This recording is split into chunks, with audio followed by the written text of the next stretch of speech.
In case you haven't met me yet or heard from me, my name is Kevin Mefford. I'm the head of community here at the PreSales Collective. So I'll be your host for today. We have three panelists who are going to give us lots of great insight into finding balance in our roles as pre-sales professionals. So want to thank all of them for being here. They'll introduce themselves in just a second. And want to thank all of you for joining. So you're part of what makes the PreSales Collective possible. In case this is maybe your first event or you're not sure what the PSC is, our goal is we exist to help elevate the role of pre-sales professionals. We want to make this a better industry. We want to make this more broadly known. We conduct a series of webinars like you're seeing today. We have a very vibrant Slack community. We also are hosting in-person events where possible. So thank you all for joining. If you're not already a member, please go out and join the PreSales Collective.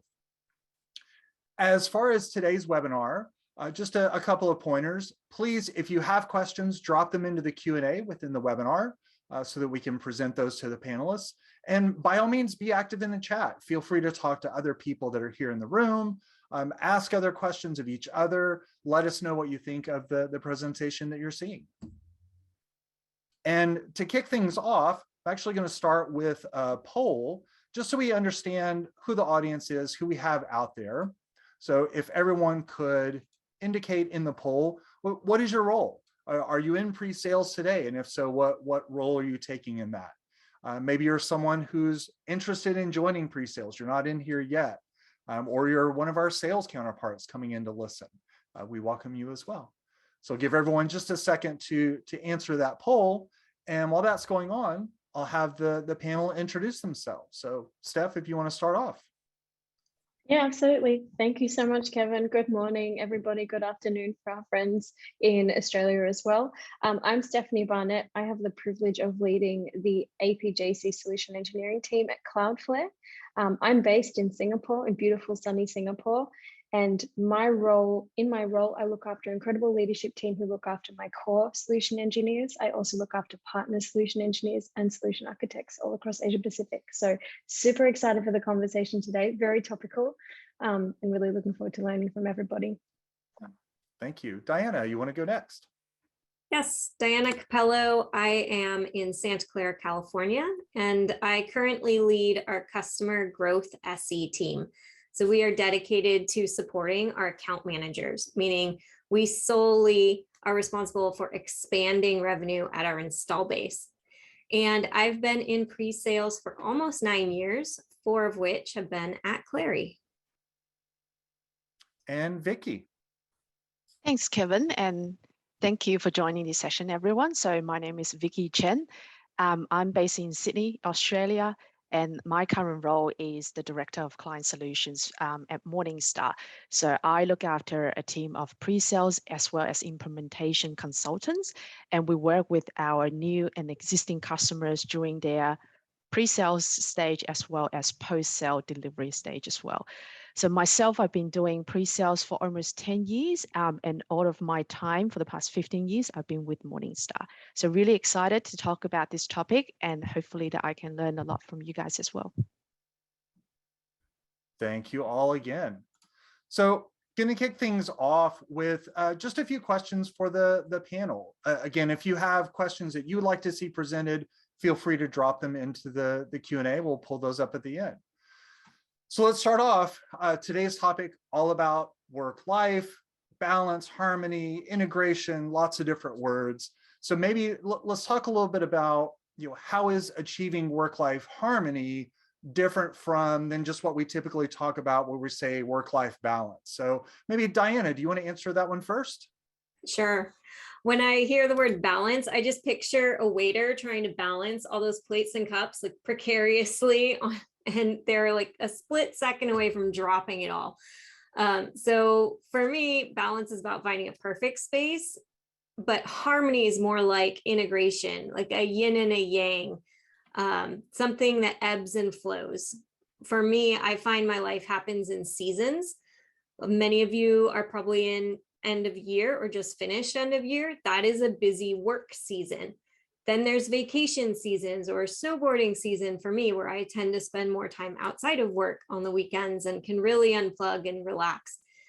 So I like the term balance so much more when I can think about how am I filling up my cup so I can show up as the best version of myself, and how I can help somebody else do that, and possibly even integrate work and personal life. If we can invite our employees and our coworkers to share their weekends, or maybe go on a hike together for a walk and talk on the phone instead of on Zoom, those are all great ways to find that balance. And Stephanie, how about you? What do you think of harmony versus balance? I love Diana's visual, and I completely resonate with it because, in the past when I've been trying to find balance, balance, it's exceptionally challenging, because even if you use the thought process of what is glass balls, what are rubber balls, what can I drop, what can I not drop, you still feel like you're dropping something, you still feel like you're missing out on something. So for me, it's definitely, and I agree with the seasons, for me, it's about finding the flow state and incorporating the things that energize me, that allow me to show up to be the best leader that I can be, but also showing up with a level of authenticity. Because when you think of like balance, for me, it flips me back to the old school paradigm of like, show up and be the same every day, and don't show any weakness and don't show any vulnerability. And I think when you have harmony, it allows you to authentically turn up and say, this is how I am today, and this is how I'm going to be the best I can be today as well. So yeah, definitely anything that's very structured for me set me up for failure, and integrating and having that flow and flexibility allowed me to show up much better in the role that I do, for sure. Yeah, I love that comment around flexibility and harmony, pulling it together. Because if you think about the balance, it's you're taking away one side to put it on the other side. And that's really just not the way we work today. So related to that, a lot of people will say, hey, if you have a fast-paced job like pre-sales, you're not going to have a relaxed home life. So, can those things coexist? And maybe Vicky, if you want to take that one. Yeah, I absolutely think that both can coexist, and it happens to me as well. And one of the beauty about us being human is that our body actually may auto-adjust at some time and restore equilibrium themselves. So if you have a fast-paced job, right, doing demos all the time, being pre-sales, being in front of the clients, you have to kind of come across as super excited about your solutions. That adrenaline rush will end at some point, because you don't have unlimited fuels in your body. So, kind of making sure that your family knows how your week has been. If it's been crazy, you let them know, and adjust the schedule if need be. So that's, one thing that we need to have control of our life, and make sure that you talk to the people who you kind of work with or you live with, and adjust what happens next as you go. Make sure that you're ready, both physically and mentally as well. And one of the funny example I always tell others is that we just like to lie down, do nothing after work, after a long week, watch movie, and I fall asleep most of the time. So for the past 2 years, COVID, the number of movies that I rewatch is incredible. And initially, my husband hates it, right? He has to repeat so many times with me. But after a while, he knows that that's the time where my mind actually relax and reset itself. So we adapt, and here we are in harmony. I love that point. I'm a movie crasher as well a lot of the time. So Stephanie, would love to get your take on that. So I love that, Vicky, and the fact that you're absolutely right. If you are going wild and hard at work during the week, you do need that chill zone at the end. For me, as I've evolved and taken on more responsibility, and the remit that I look after gets bigger and bigger and bigger, the thing that I have realized is that I can't wait till the end of the week to crash out. Otherwise, I'll kind of burn through the week. And so I believe you can have both, but you need to be exceptionally organized. Well, that's what works for me. And I have done the work to figure out when I'm most productive in in whether it be presentation or most productive in doing one-on-ones where I have to sit and not sit, but sit and listen and coach and be really, really engaged. But I also incorporate the things that relax me and rest me into my day. And it's not like taking time off. It's literally just changing the different activities. So in the morning for me is the one-on-ones where I'm there and I'm engaged and I'm listening and I'm helping. The afternoon is when I do the work and the strategic work and the vision work that I need to do as well to bring, that in. But yeah, for me, you have to be organized and you have to map it out. And so it's a relaxed home. It looks relaxed, but it took a lot of preparation. Yeah, and again, like so much of the work we do in pre-sales, it's that classic example of the duck on the water. Like it's moving yes. very, very calmly across With the the top, legs. but the legs are going crazy underneath. Yeah. So let's shift a little bit and think maybe as leaders, and Paul, thank you for putting this question out there. You jumped ahead of me there. What are the examples that as leaders we can set to show that our teams how we're creating that harmony? So maybe Diana, let's go to you on that one. Yeah. So one thing I've started doing recently is I use the delay send feature in Slack in an email. So I might be up working late, especially because my husband got COVID recently. So I told work I'm not available. That also gives them permission to do the same if they have a similar situation. And I worked at night and I would schedule send so it looked like I was emailing them during work hours. So I'm not intruding on their personal space as much as possible, even though I happen to be a night owl. Also, I just went on maternity leave. I just got back about 4 months ago. And again, set the example, set expectations clearly. I might pop in from time to time because that's my purpose and that's what energizes me. So maybe you'll see me on an all hands, but I'm not here otherwise. And I hope all my employees do the same. And then I have kids, I have pets, I have a messy life, and we all work from home. So I give permission and encourage folks to show up completely, authentically, genuinely themselves. And Sarah, I see your question, how do you balance professionalism with personal life? There's a time and a place. So when we're on an internal meeting, we can have fun and say, MTV Cribs, show me your house. But when we're with a customer, we grab that blazer, we turn on the background. And because we had that fun, we can show up in a calm, controlled, not stressed out, snappy manner. Yeah, I love that idea of changing your tone and setting based on your audience, who you're working with, so that you can build up some of that personal relationship with your team while maintaining that professional side. I think those are some great tips as well. How about you, Vicky? What are some ideas you have for examples that leaders can set?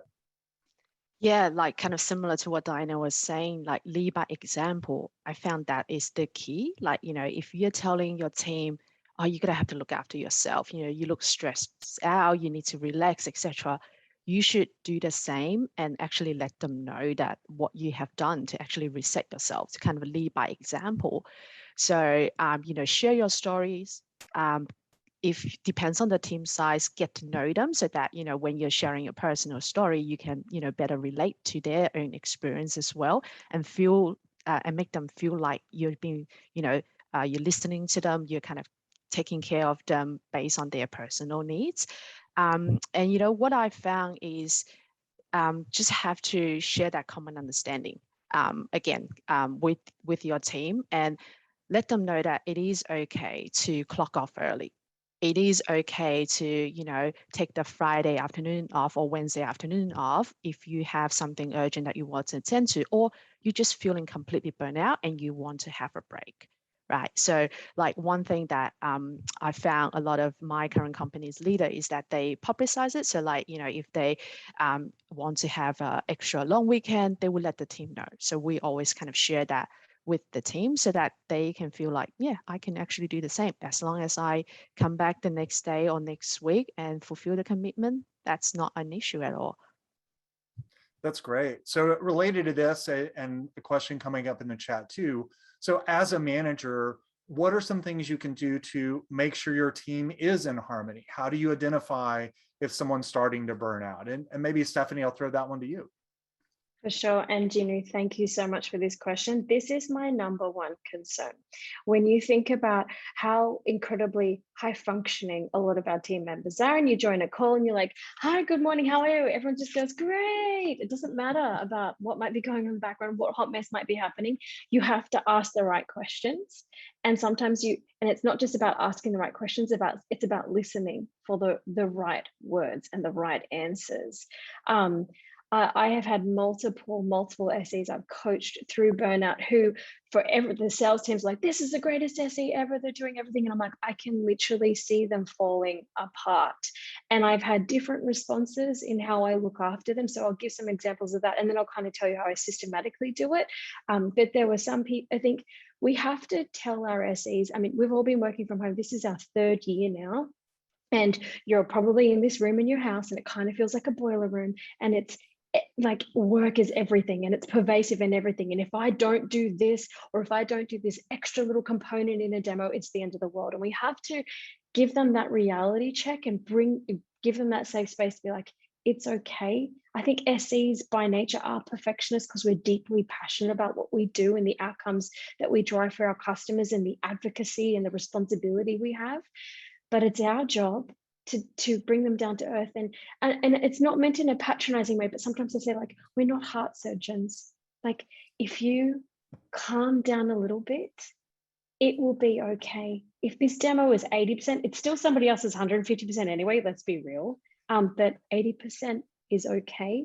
But I've gone so far as modeling for my team, having like wellness days and mornings off, to having a member of the team, I've just been like, I'm so sorry, but I need to take your laptop. I want you to go and chill out. I want you to close the laptop, and I want you to see what happens when you do, that we can all step up and support you, and everything will be fine. And even that short learning, even though it was obviously a little bit disruptive for that person to actually experience that that things didn't fall apart, that 80% was okay.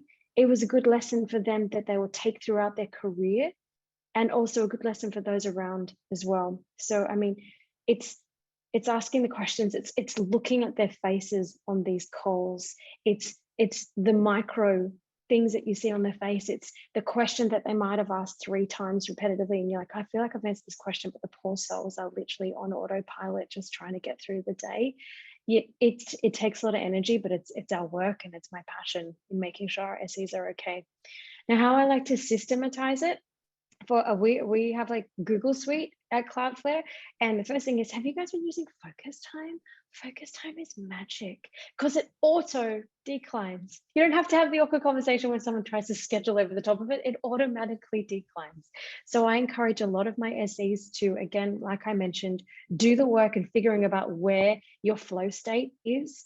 Are you a morning demo person? Are you a morning disco person? Are you a demo build afternoon person? Block out that time.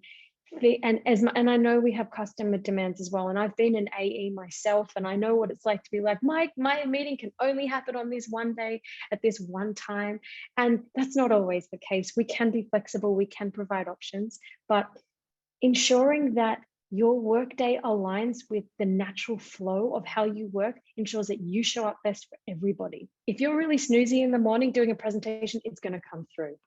Setting those expectations with your AEs, with your customer success, with your expansion, whoever it is, and saying, these 3 times are the best times that I'm going to deliver the best presentation for you. I mean, who can argue with that? I'm going to slam dunk this. Let's work together on this. So I think empowering your SEs to do the work, to figure out where they work best, doing everything they can to be organized and setting their schedule in the flow of how they best perform. And then as leaders, backing them if there's ever any pushback as well. But it's more important to empower them to push back, because you can't literally be in their house being like, whoa, like, get out of the way. But yeah, I know that was a bit of a longer answer, but something I'm really passionate about. Our SEs work so hard. We need to protect them, but we need to empower them on how they do this themselves consistently and build that resilience to manage this moving forward. Well, and I love your point of being able to notice when someone seems off, of, oh, they don't normally behave this way, which goes back to what all of you on the panel were saying, of getting to know your team, understanding those personalities and understanding when they're not at their baseline to be able to check in. And Diana, maybe do you have any other points on, how do you make sure your team is actually maintaining that harmony? Yeah, so some of us have more tracking and reporting than others. But if you can, I strongly suggest you do some sort of time tracking or at least deal in motion tracking.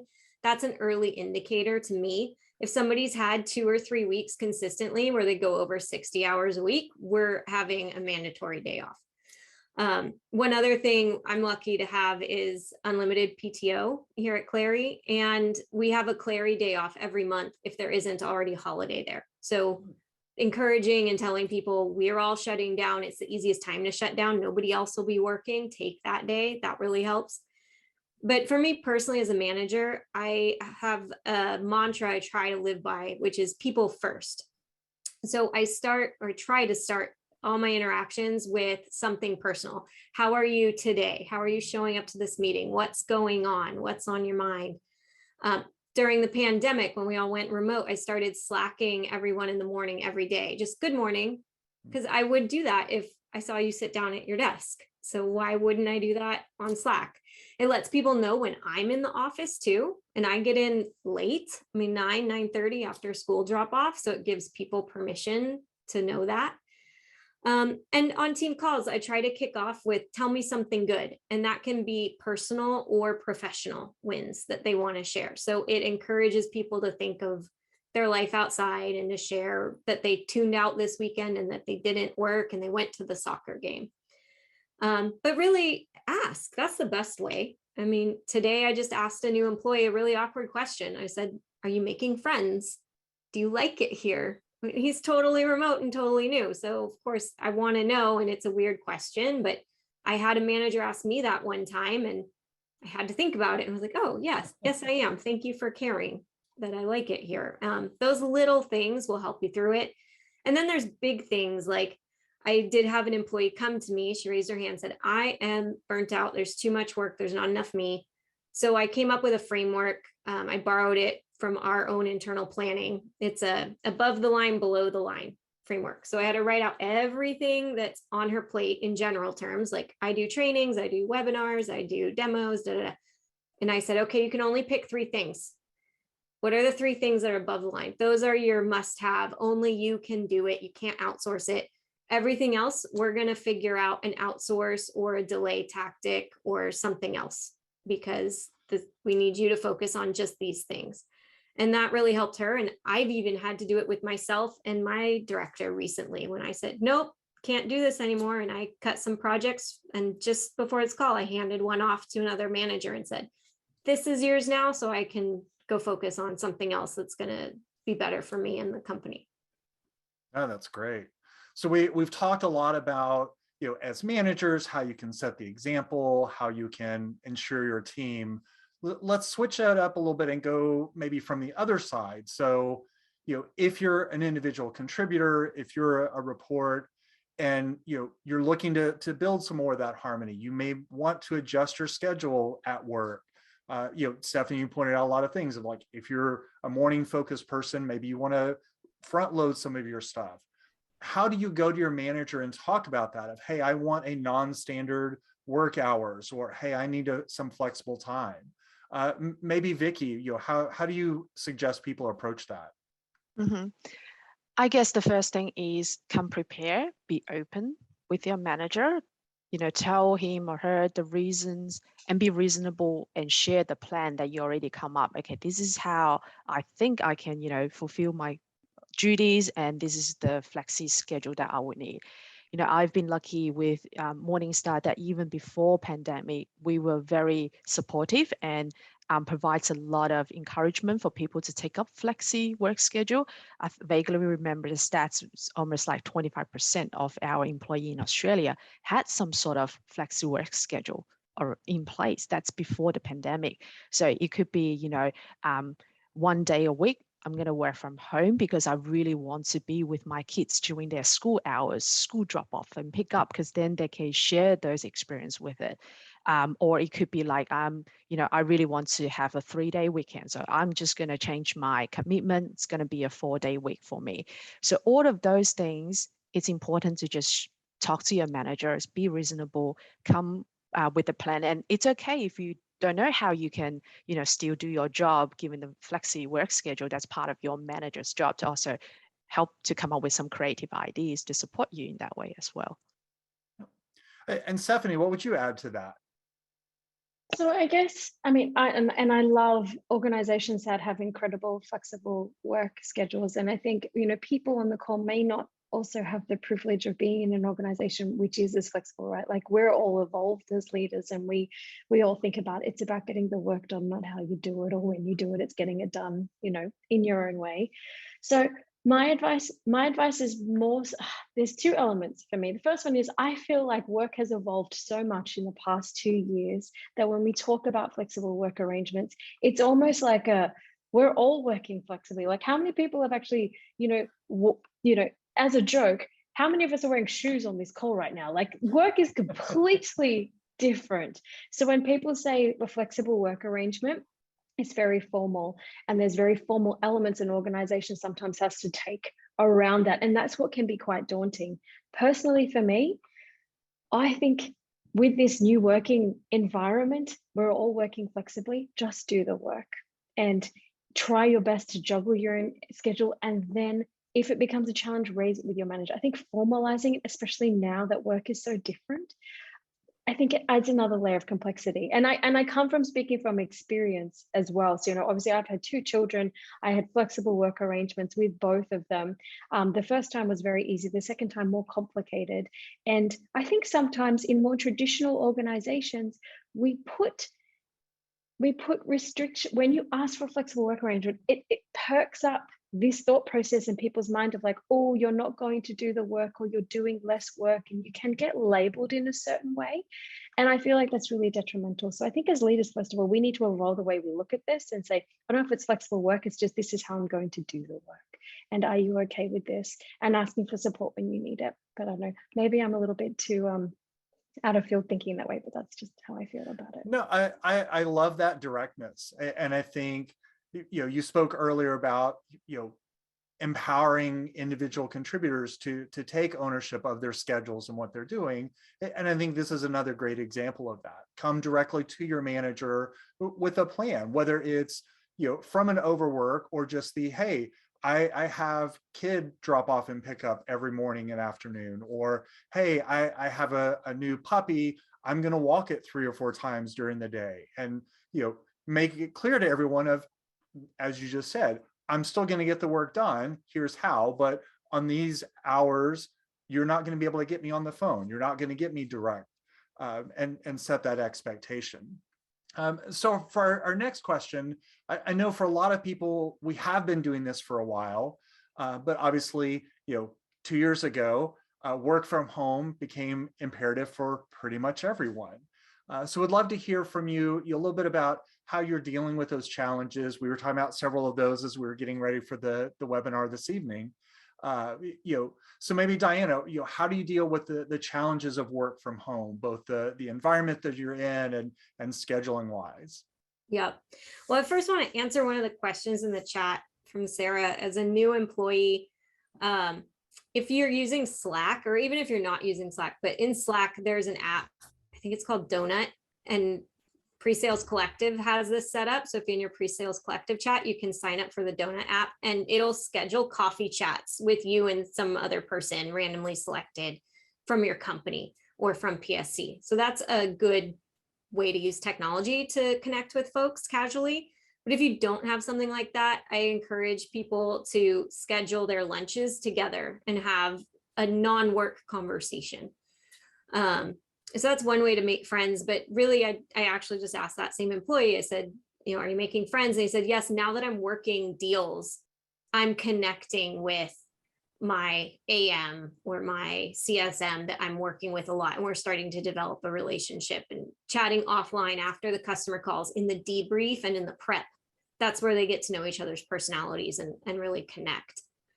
But for me personally, most of my team is remote. I had a UK employee and now I have a Tennessee and a Seattle. There's really only 2 of us that would be in the office. So we were always remote. So it wasn't a huge shift. For me, it was more like now I can't go to the office and I don't get the office party or the lunchtime. I was able to hobnob with the CEO, right? Because we're open floor plan. I could just yell across the room and, hey, Andy, and says hi to and knows everybody's name. Like we missed that. But to integrate that back in, I try to meet up with the folks that are in the area. Like one of my coworkers lives 2 blocks from me. So we'll try to meet up and walk the dog. Or I'll do one-on-ones on the phone instead of Zoom and we'll walk and talk. So I integrate a little bit of physical exercise, which gets you feeling good. Plus, then we'll just sidebar on something that we're seeing and it like takes it to a casual level, which is really nice. But really it comes down to, for me, it was a bonus being pregnant and not having the pressure of, oh, I got to go to RKO and what if there's drinking and oh, I don't want to travel when I'm pregnant. And like, it was great. Not everybody feels that way. So having the sensitivity and the EQ to ask folks how they're dealing with it was the biggest thing. It really brought an awareness to me that we each have our own situation. And it highlighted for me the inequality that exists when I do have a remote employee, like say in the UK, they can't have those casual moments in the office. And so how do I bring that to everybody and not just to the office folks? So that was a big learning lesson for me. That's great. And Vicky, how about you? What's some advice you would give people on dealing with the challenges of working from home? Yeah, and I guess one of the benefit for being a pre-sales is that we've been exposed to a lot of unexpected situations all the time, right? Being a pre-sales consultant, walking into a client meeting, everything we prep might not end up being what we're doing. So I guess, to start off with, you guys are all very adaptable individuals. So we have to adapt when, new challenges comes on board. But what I like about, what Diana was saying that resonates well is one of my teammates, like she actually goes out and meet with colleagues who live around the same area, go and grab a coffee, go, catch up over the weekend because they're doing grocery shoppings together to kind of still maintain that relationship so that, even though that we are talking to the monitor all the time rather than in person, you still can have that sense of satisfaction with those human interactions that you would not be able to get with your monitor. And I'm looking at it right now. And the other thing that I would say is I like to have a signpost event to actually separate out your work and lives, or like to facilitate that transition. So one of the challenge from working from home is that they blend together. Right. So, and I'm guilty of this myself as well. I could be cooking and taking a call at the same time, but I will make sure that my audience are aware that, I don't want it to burn my food or burn down my kitchen and kind of give them that signpost. And also to wind down your day or wind down the week. So I follow this channel that does a lot of amazing infographics that kind of brings in mindfulness and wellness and look after yourself. So that's one thing that I like to check in on a Friday night or Friday afternoon to kind of wind down. The other thing that I used to do is to kind of start the day with something very challenging. And that's for me personally, it could be different for everyone, is to do a gym session. Because I know that that's going to be the hardest thing that I'm going to be dealing with. And then that starts my day. So that, again, separating out that transition between work and life and achieve that harmony to have a signpost event. I love that idea of the signpost, of being transparent with whichever audience you're speaking with, whether that's at home in personal life of, hey, I need to shift over and do some work stuff, or as you're speaking with colleagues, to be able to say, hey, by the way, I'm also doing this at the same time. I love that, just setting that expectation of helping them understand where you are at that moment. And I think that really is a great epitome of building out that harmony of like, all of this is integrated, all of this is working together, while also, to your point, keeping that shift between, all right, now I need to move over into, a focus on my personal, a focus on the professional. So along those lines, what are tips for organizing your time? We've touched on a few of them, but maybe Stephanie, we'll start with you on, what are those tips of how do you organize yourself? Yeah, for sure. Before I jump in, I just want to give a couple more examples of ways in which you can make friends and build connection, because I think as leaders, we've been trying to get all creative, and I've found things that work and don't work. But I think one of the things that really works and helps and gets everyone relaxed and actually kind of helps empty their brain from what they're working on is virtual volunteering. Because you can do that from anywhere and you can actually make a difference. And there's a lot of great sites out there, and you get the team together, and you could be heat mapping certain regions or geotagging certain things, and the banter and that comes out of it as you're all trying to like zoom into these photos or identify the difference between a penguin and a rock, makes it really fun, really easy, and you give back at the same time. So just like a little plug there for virtual volunteering, it's very fun. And the other one was, and it kind of touches on what Diana said, when you do those walking one-on-ones, you get out in the fresh air. Sometimes people, they might think, oh, should I do this? Where do I go out? And I will ask them, like, show me your neighborhood. So the things that people will go and show me, like where they are, or they'll walk their dogs. Oh yeah, awesome. I'll give you some examples too of the virtual volunteering, but they're walking their dogs with it. It's like, show me the beach near where you are. So I love, especially with the cross-regional team, I'm like, show me your neighborhood.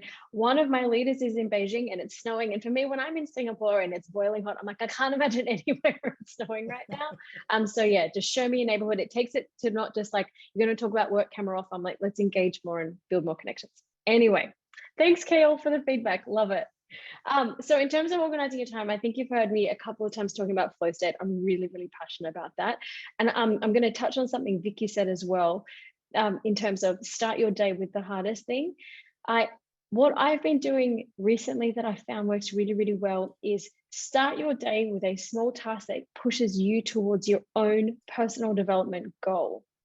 And so as an SE and as an SE leader in a company where the product is literally evolving every day, it is really hard for me to get on top of all of the different products that, and how we're evolving. And so I start every day with a small activity that drives towards my own goal, because then it's like, I exercise as well, but that small goal it makes you feel accomplished, and it makes sure that you're not pouring everything out for everybody else, for your sales team, for your customer success team, your expansion team. You've done that little thing for yourself to bring that calm and that balance. So yeah, I'm big on flow time, and I'm big on do that activity towards your own development first. It's like fill your cup before others as well. It's a great tip. And Diana, what would you add into that? What are some tips for organization? You're about to hear my family time flow into this. They're just getting home. So we'll see who comes in ringing the doorbell. We have an automatic lock. It'll unlock for her in a minute. I time block. So I'm a big fan of time blocking. I encourage my team to time block, especially like, hey, a deal's coming, it's going to take this many hours to build the demo. Go ahead and time block that time now so that you can schedule things out and not take on too much. I also really love the book, Getting Things Done. It took me 2 years to finish, but when I did, it was fabulous. It's all about a system for prioritizing and assigning things to a project or doing them right now. And then the biggest tip, I think, especially for parents here, is you can't do it all. So outsource, ask for help, take help when it's offered, hire cleaners because nobody likes to clean a toilet in their downtime. Do what you got to do, outsource whatever you can to whoever will do it for you. Great tips. So flowing right from that, how do you then push back on people who are continually demanding your time, whether that's professionally, it's your personal life? Robert made a good point in the chat. Special guest panelist. When you have so many things going on, so many demands on your time, how do you push back on that? So maybe, Vicky, we'll start with that. What are your tips on pushing back, again, professionally and personally? Mm-hmm. So I might start off from the work front.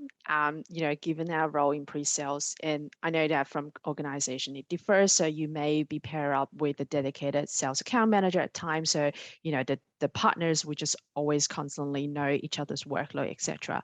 in my current company, we don't have that sort of pairing mechanism. So it's essentially this pre-sales consultant could be working with many sales account managers at any given time.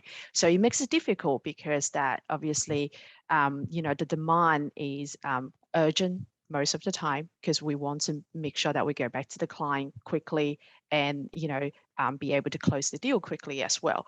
When you push back, I found what would be useful is to set the context, right? Make sure the other person knows what you have on hand, and set a realistic timeline and stick to the timeline, so that after a couple of rounds of this, you will build the confidence and trust between you and the next person, that they know, okay, if Vicky tells me that she'll get back to me by Tuesday morning, yep, I'll just leave it there, right? Kind of set the expectation.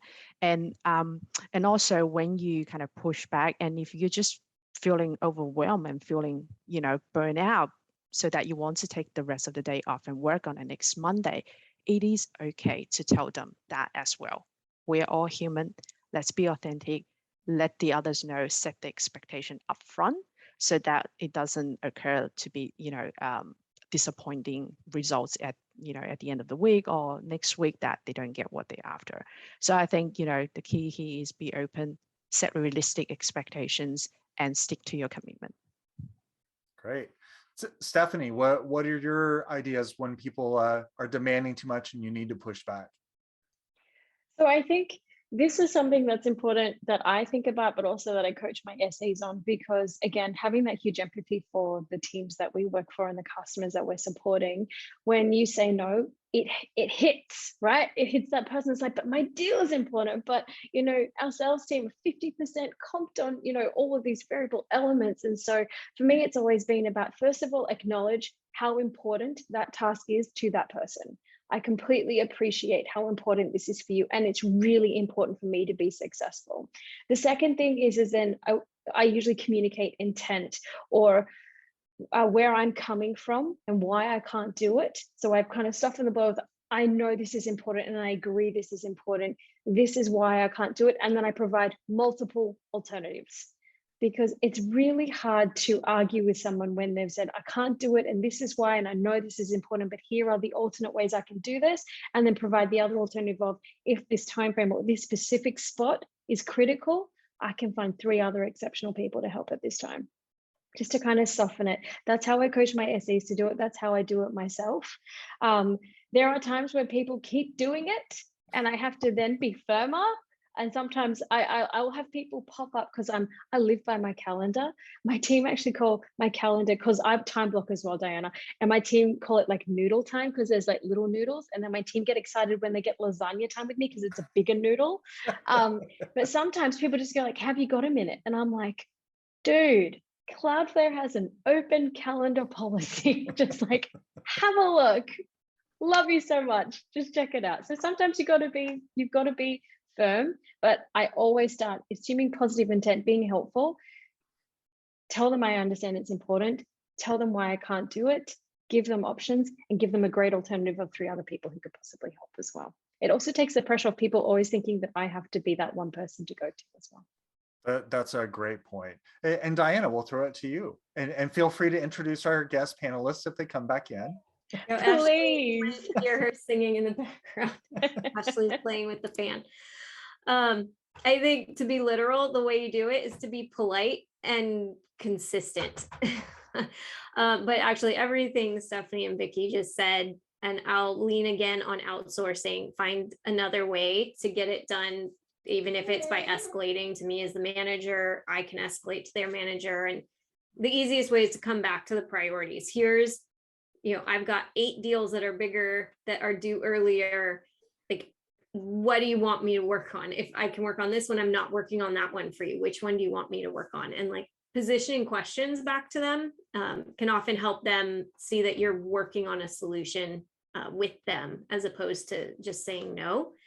And another good tactic I was a theater major, from improv, is yes and. So another thing, if somebody asks you to say, hey, we're going to do a pilot with 300 participants for 3 months, you can say, yes, I would love to do a pilot. And we can be just as effective in 2 months with 3 representatives and like throw out a soft no in that way. But by being consistent about your time and your priorities, people get it and they realize I do school drop-offs till 9. So I'm not going to be talking if you invite me to a call. I might join, but I'm on mute. And so if you're consistently holding the line, people generally clue in, if not escalate. Yeah, love that idea of consistency. And I think all 3 of you touched on of the bring alternatives. It's not just a no, it's here's a no, but here are other ideas. So thank you all very much. We are going to get to a couple of the audience Q&A in just a second, but wanted to wrap up with just a few of our key takeaways. The first one, work and personal life, they're not a competition. Why we're talking about integration and harmony is that idea of, it's not balancing one to take away from the other. The lines are going to blur. You just need to plan for it and work through that. And one big piece of that is setting boundaries. And that's in both phases of your life. It's setting boundaries around coworkers and things that you're doing there, but it's also within your family time as well, helping people understand what parts of your calendar you can and can't move around. And the biggest one, accept your limits. Diana mentioned it a couple of times. It's okay to ask for help. Realize you can't do everything on your own. Again, personal or professionally. You need to pull in help wherever you can. And then one of my big ones is build in time for rest. Vicky mentioned it several times, like don't be afraid to take off that afternoon if you're burned out, if you're spent. It's just like athletic training. They always schedule recovery time. Your mind, your body can't keep going at 100% all the time. You need to take breaks. You need to build that in. So those are the takeaways we wanted everyone to hear. Next, I'll throw it over for a couple of our audience Q&A. If you have others, feel free to throw it out there in the Q&A. So maybe I'll start with the first one from JR. For those that are in US-based tech companies, as they've expanded, how do you see the scaling across geographic? Are you finding it more or, well, are you struggling with that chaos of now, even broader geographies, broader time zones? So Diana, you want to jump in on that one first? Because I know it's something you're dealing with all the time. Yes, we're US based. We expanded into the UK about 2 or 3 years ago. And one of the regions I was responsible for at the time, my employee was the first UK employee. And it meant scheduling team calls early in the morning so that it was before their evening time. And being aware of that, it meant waking up a little earlier and taking a 5 a.m. call before the kids got up so that I can help train him. Now we've just expanded into APAC, and shameless plug, we're hiring anyone here. So now trying to find an all hand time is impossible. So we trade off. Sometimes it's an early morning for one team and it's a late night for them the next time. Or we'll break it out and we'll have 2 separate sessions if we need to. Right now, we only have 1 employee in APAC, but it's going to expand quickly. So I think we're just going to have sub teams. And then Vicky or Stephanie, do one of you want to jump in on that as well? I think we're both being polite and waiting for the other one to jump in. I'll jump in. I report in with a global team and I'm in a US based tech company as well. I think the thing is that you have to get creative. I do believe in the 2 sessions as opposed to someone always trading off, because if we think about bodies and in flow, that's extremely disruptive if you have this spike of like one of the times you have a 1 a.m. call and coming back again, it's quite hard to recover from. So we definitely are looking into how we split it out, because EMEA and APJC, it's a really good time to connect together. And then there's a really good time for EMEA and APJC to connect together. But the 3 of them, it's very, very hard. But then we also connect asynchronously as well. So I think we just need to evolve the way. We don't always have to have everybody in that meeting to ensure that the meeting, the clear points are communicated across the broader team. I think we need to evolve how we do that for the sake of everybody and their sleep, their precious, precious sleep. Absolutely. So I'll throw this next question out to actually all 3 of you. You've been in pre-sales for a while.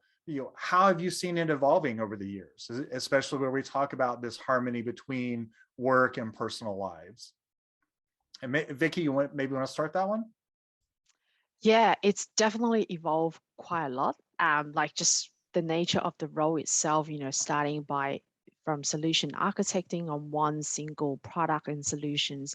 And this may be different from company to company as well. And in our world, like we sort of evolved to become the subject matter experts in many, many, many areas. So the knowledge demand on each of the pre-sales consultant has grown dramatically as well. So as leaders, we need to be conscious of that demand and also carve out time to make sure that we can upskill and let the team to structure their personal development, how they can acquire the additional knowledge. And this is something that, I still learning my way through how to do it. It depends on the team size. It's incredible. It can be incredibly challenging if the team is small and there's not enough backup for each other.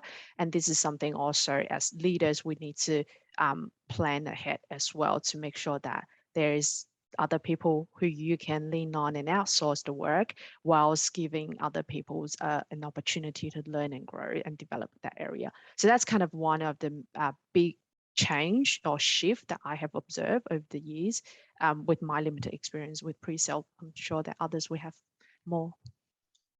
Yeah, that's great. Stephanie, you want to jump in? Yeah, sure. So I completely agree with Vicky. I think, technology is so rapidly evolving that, our platform evolves literally on a daily basis and our SE is keeping up with it. We have this blog that our customers read like it's the newspaper. If you haven't read the blog, your customers will find out stuff before you do. It's just incredible, right? So there's definitely the technical expertise uplift expected. But the thing that I have seen that is rapidly evolved is how our customers expect us to engage with them and how we as tech vendors have to differentiate the experience those customers have when they engage with us. So we all don't look like the same death by PowerPoint. Here's the intro slide, here's the agenda slide, here's why us, and here's why you. And so that takes time. And there are different personalities and different approaches and different people who like to do things a different way. And the development of those skills is very time consuming as well. And honing that craft is very challenging. And so one of the ways you can address that is obviously systematizing or having a standard kind of a thought process, but then allowing that creativity to flow through too, is what makes presentations, it's what makes our engagements so much better, but it is very, very time consuming to hone that craft as well, for sure.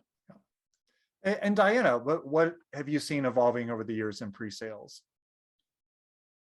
Well, it's hard to tell if it's just me evolving or pre-sales evolving because I was only an individual contributor for a few of those 8 or 9 years, but I'm seeing more SEs embracing beyond the feature function, like the value selling, the storytelling, the art of it all coming in a lot more. It's so much less about the tech. Yes, you need to understand the tech. Yes, you're the person who's going to answer the tech questions, but how do you bring to light the excitement and the urgency and light the passion in your customer?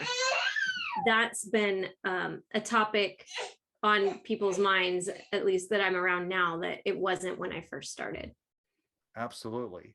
So I do want to wrap up there. We're getting a little low on time, so because we don't want to keep everyone right up to your next meeting. So I'm going to launch another poll really quickly. Just let us know how we did. Get that launched out there. So while you're answering that, would love to get your feedback. Again, please put it in the chat as well. And then want to do my little bit of a plug. As I said at the top of the hour, if you're not a member of the PreSales Collective, please check us out, presalescollective.com. Join, we're open to everyone who is in pre-sales today or has an interest in it. And especially come join us on Slack. We have a very active community. You can talk with over 7,000 members, hear tips and tricks like you've heard from today, ask questions, connect with other people that are doing the same job as you are. It's a great community to not have to explain what is pre-sales. I don't understand what you do all day. We all know that already. So come over there, talk to us, Would love to hear from all of you. Finally, want to say thanks again to our panelists, Diana, Stephanie, Vicky. Thank you so much for your time, all of the insights that you've given us today. And thank you everyone that joined us. We look forward to seeing you at the next event.